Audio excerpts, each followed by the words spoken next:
Hey, love bugs. It is another episode of Sentimentally Speaking with your girl, Mrs. Lips. Thank you for tuning in. I'm so happy to be here again. Thanks to those who have subscribed to this channel, who have gave it a thumbs up, shared it, told people about it. I think it's only the beginning. There are so many topics that we can approach when it comes to those four core topics of love, sex, relationships, and life. I mean, life in general.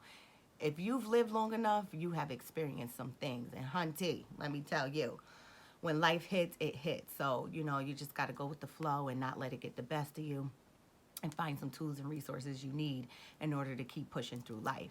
I realized that I didn't inform you guys about, my little setup. So you're probably like, why is this tree here? It's literally my everyday tree. I leave it there. It's called my love tree.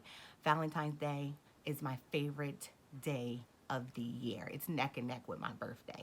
And every February 1st, right on through to the end of the month, I leave the tree lit all year. And I just manifest love. Like, I'm not a person of contention and hate. I don't like drama. I'll debate with you, but I'm not really into all that tense, toxic shit. So, that's what my love tree is here that you see. This bookshelf is here. One day I'll give you guys a tour of my Voom Voom room because that's where it goes down. That's where this takes place. It's my happy space in this house, and I prefer it's off limits to the rest of my family. I know that's a little selfish, but hey, we all got to be a little selfish this time. And no, I literally eat, sleep, breathe this love shit. I really do. I mean, come on. These books are mine. I penned them from my brain. 7 romance novels, wrote them for fiction. And they literally talk about love, life, romance, and sex. So maybe I'll start to broach topics that will allow me to intertwine the two. And if you're interested in reading them, great. If not, it's okay. You might know somebody who is. Share it. But the one topic I wanted to talk to you all about today that's been heavy on my heart is cheating. Cheating is one of those things, it's a hard line for a lot of people. They say, you know what, if my significant other is going to cheat on me, I'd rather not be with them. I don't want them. How could you do this to me? But cheating is not the disease. Cheating, I believe, is the symptom. If someone has resorted to stepping out on the significant other, I can promise you that there were signs long before they actually started the act of cheating. What I think people don't do enough is communicate about why the cheating is occurring in the first place, right? Because when we think about it, communication can solve a lot of things. People cheat for different reasons. I mean, I'm not saying that it's okay by any means. I don't think it's okay. But I don't think it is the worst thing that can happen in a relationship, to be quite honest. I think abuse, mental, physical, emotionally, psychological, that's bad. Gambling, addictions, things like that. I just feel like I'm going to give my partner a pass on the cheating, but what I need to know is, why are you cheating? What led you astray in the first place? You know what I'm saying? And I think I'm going to speak to my ladies for a quick second. When it comes to that topic, don't approach it emotionally.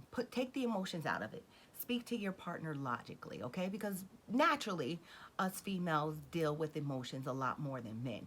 But emotions aside, if you go to your partner and be like, yo, what's the deal? What happened? Why'd you step out? It is my hope that your partner is going to be open and honest with you. And fellas, I'm sorry, let me backtrack because I don't want to assume that only fellas cheat, because women are cheating too. But to the other person, and I'm only speaking to the fellas because the male trait tends to be one that is less emotional, more logic. But you guys also tend to coddle us and pacify us and don't really keep it real as to what your needs are and what's causing you to step out in the first place. So if you're one of those people where you have stepped outside of the relationship to seek some type of fulfillment, and you know the root cause of that and you know the reasons, talk to your significant other. Tell them why you stepped out in the first place. Because I believe that if you can discuss what has created the symptom, you can cure the disease. I truly believe that. Are your needs not being fulfilled? Are you more of a sexually liberated person, and the person you're with, is more of a reserved, laid back, modest individual? Do you want to hang from chandeliers and they just want to do missionary all the time. That's a problem. Your significant other has inner freak that is dying to get out, and you're suppressing that. Can there be a compromise? Okay? Let's say you cheat because you really are over the relationship. You've tried to, connect with your significant other in a way that they just can't seem to connect back. So you found another individual who can speak to those things that you have been experiencing avoid in a relationship. People cheat and have emotional affairs all the time, and it doesn't always go to sexual. I just think that we honestly need to start talking about what it is that is creating the tension in the relationship. If everybody just continue to go their separate ways, ignore the symptoms, ignore the signs, just act like the disease doesn't exist, then nothing is going to be cured. Okay? You have to address the problem head on. And when somebody comes to you and they say, listen, I want to have an open and honest discussion, have an open and honest discussion. At this day and age, man, I know for me, I'm too grown to be lying. So if I can keep it real and I can say something to my significant other and I'm saying it in a way that isn't meant to sting, or I'm not intentionally trying to hurt their feelings, and I'm really just expressing what I've been going through, what may have caused me to feel some type of way or to experience something, then I think that we should share what it is that we are going through, because it's important to get it off your chest, and it's important to keep it real with your partner. Nobody wants to be lied to. I don't. There probably are some people who are like, lied to me, okay? Like, who is that, Avant? I don't wanna know. I don't know. Is it Avant? I don't know who it is. But y'all know, some people just don't want to know. Ignorance is bliss to them. But you won't know until you actually broach the conversation with the person that you have made a commitment to. And I'm not going to say that only married people cheat, but just think about it. If you're not married, you're single.